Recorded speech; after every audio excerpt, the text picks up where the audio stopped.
One thing about us Africans is like we like to hold everybody else accountable except ourselves. And this is a big problem that is making Africa lag behind. What do I mean by this? I mean, whenever we are disgruntled as Africans, it is very easy for us to show our agitation to the whole world. It is very easy for us to make the whole world understand that we disagree with a lot of things that our leaders are doing. Take, for instance, Kenya. There is always demonstrations that illustrate that the people are surely unhappy with how the government is doing business. Take a look at Tanzania, for instance, recently. It shows you that we are really disgruntled with when the leaders are not doing the right thing, and we intend to hold them accountable and expect them to really be accountable. The problem is that we ourselves, the people, we cannot hold ourselves accountable. And before we learn to hold ourselves accountable as people, it will be almost impossible to hold our leaders accountable. What do I mean? What I mean is this. We are the ones who put these leaders in power. It is not the other way around. It is not the leaders who give us power. We select the leaders, we elect them, and give them the power to represent us.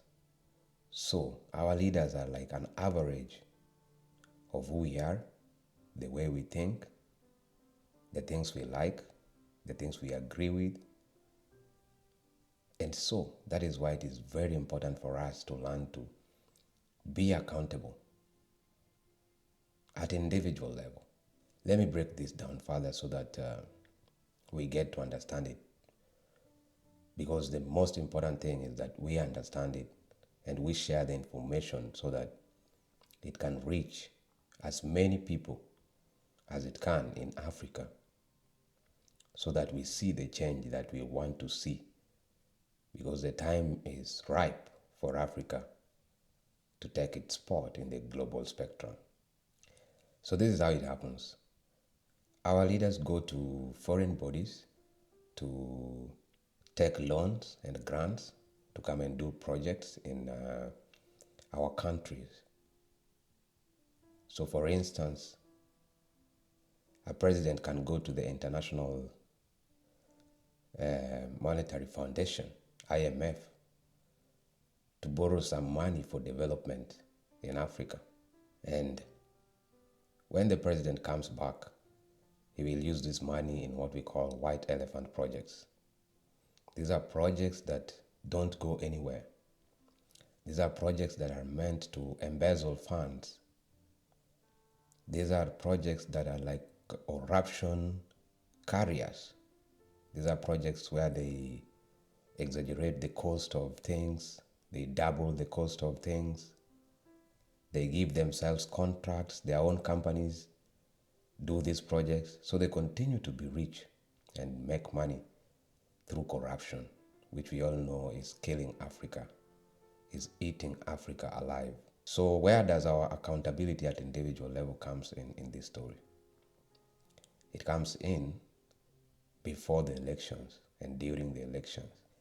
When these leaders come to us with the money, which of course they have looted over time through corruption, through such projects, and they offer it to us for favoritism, so that you can mobilize your people, so that you can go around your community singing their names, saying so and so is the real guy.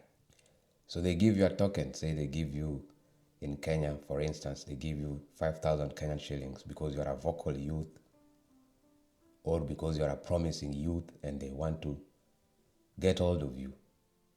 So you will take these 5,000 shillings and you will not vet who these politicians are. You will not bother to find out their history. Who are they? Are they fit for leadership? You will not bother to do that. But because you are vocal, you will also go around mobilizing other fellow citizen to support this candidate. Not based on what they can do, but based on the money that they give you. Not based on the value that they can bring, but based on the benefits that you get out of the deal as an individual. That's where it all starts. So before we can learn to reject that type of money at an individual basis, then it is still ridiculous for us to expect to hold these leaders accountable when they get to the positions of power.